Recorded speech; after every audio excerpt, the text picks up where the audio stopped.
The next time you're at an office party or some sort of social function and you bump into a sociopath, well, I can give you a couple of tips to counter manipulate them. If this is someone that you're going to see again or work with, think very carefully about whether or not you want to do this, because sociopaths are very dangerous.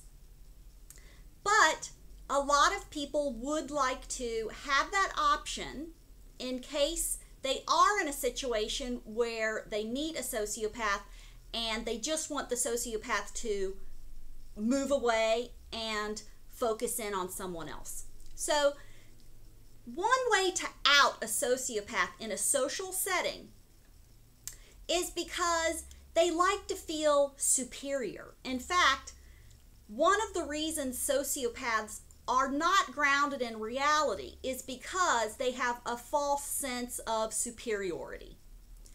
They think that they are brilliant. I mean, sociopaths think that they are the smartest people in the universe. And because sociopaths are not capable of abstract thought or creativity, all of their knowledge is memorized. That's why when you meet a sociopath, they often are really great at trivia, and they can remember dates from history class that no one else remembers. And another thing I've noticed about high-level, high IQ sociopaths is that they love to use very advanced vocabulary. And in fact, I don't even want to describe it as advanced vocabulary because it is vocabulary that no one in the universe uses. It's ridiculous vocabulary. It's just, they picked the 3 weirdest words in the GRE study pack. It's just it outs them immediately. The other thing that high-level, high IQ sociopaths like to do in social settings when they meet a new person is they like to throw out a lot of literary references to obscure authors and obscure playwrights and obscure musicians. And again, we're talking about the high IQ, high-level sociopath. And of course, they're very pompous. And you will sense that when they're throwing out these literary references and using this bogus vocabulary that they know no one in the room will know. It outs them.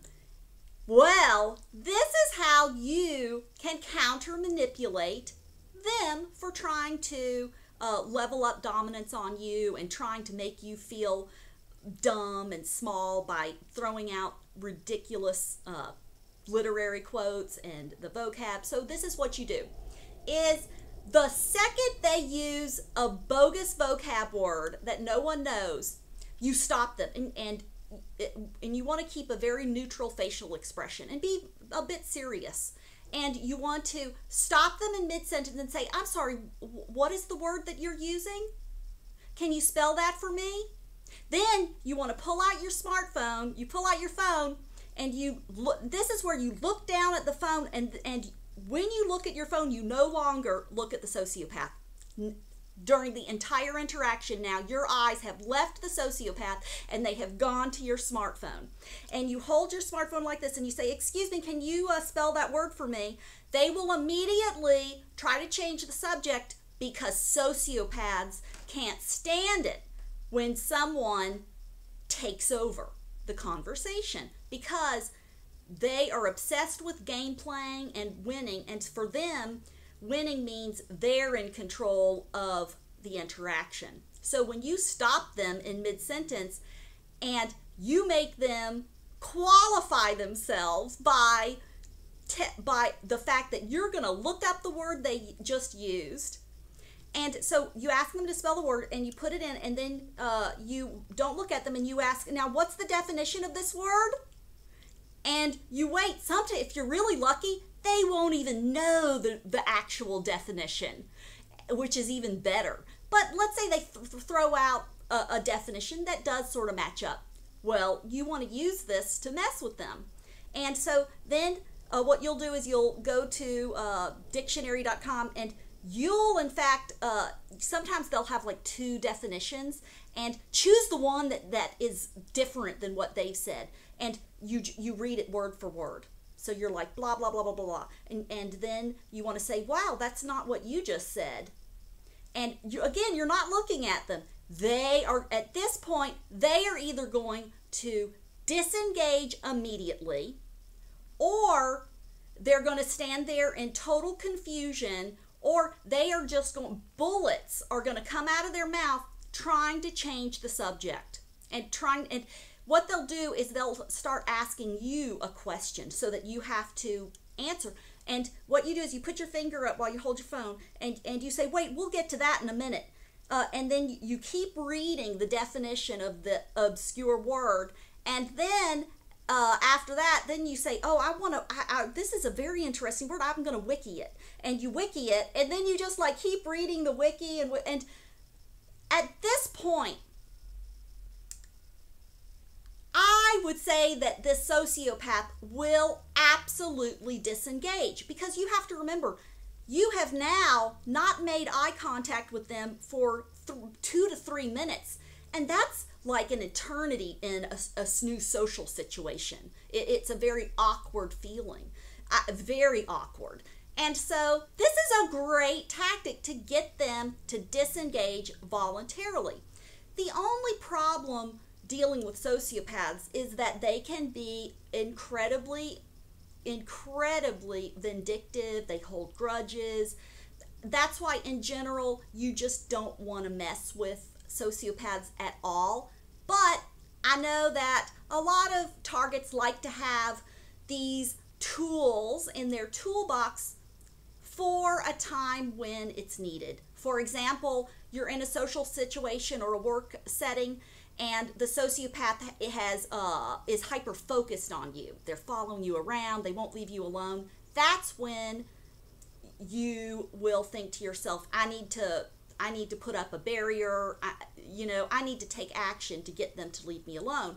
This is a great way to do it, because they can't stand to be corrected. And you are absolutely leveling up dominance when you do this to them. So, and it doesn't have to be an advanced vocab word that they use. It could also be a literary reference. So anything like that, like let's say they throw out a name, Sandra Jones, and you've never heard of her. And so again, you'll just immediately pull out your phone and you'll say, oh, can you spell that author's name for me? And you Google it, and you become hyper focused on this. And actually, this strategy is actually called triangulation, because you can triangulate with objects, and it's just bringing in a third person, place, or thing to distract from the target or the abuser. So what you're doing is you're triangulating with your smartphone or tablet or laptop.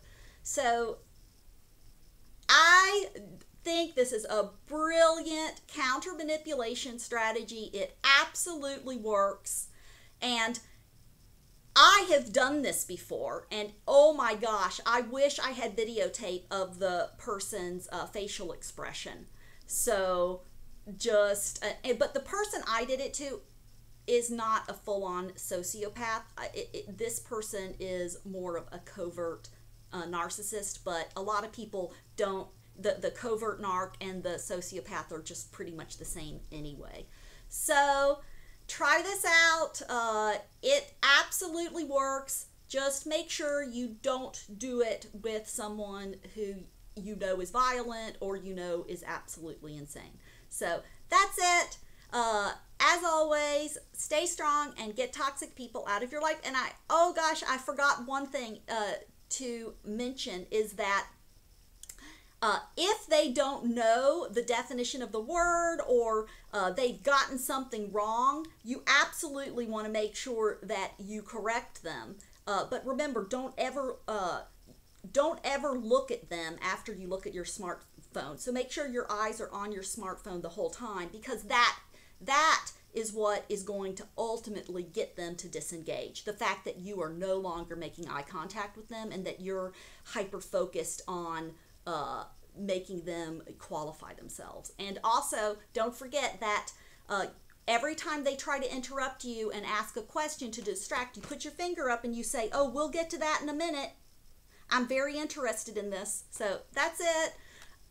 See you later. Bye.